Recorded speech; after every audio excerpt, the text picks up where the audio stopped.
Welcome to the Slop Farm. Enjoy the video. You begin by powering the washer and selecting the base program you want. This sets the framework for time changes. Once done, make sure the control panel is active and child lock is off so you can change options.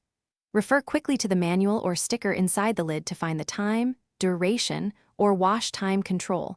Models hide it under Options or Advanced. Now press the program to enter adjustable settings so you can modify how long each phase will run. You now change the actual minutes. Press the time, duration, or +/ buttons to increase or decrease wash minutes. The display updates as you adjust. Make sure to adjust individual phases if available, wash, rinse, and spin, because altering one can change the total cycle. Also check temperature and spin speed settings, since hotter water or faster spins often shorten or extend cycles.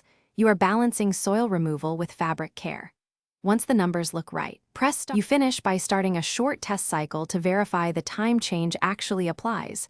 Watch the display and listen for phase transitions so you know it's working. If the machine ignores your change, power cycle it.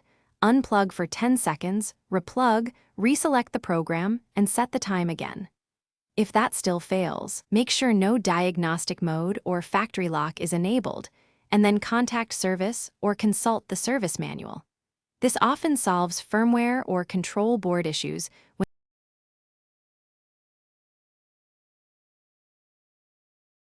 Thanks for watching. Consider subscribing if we helped you today.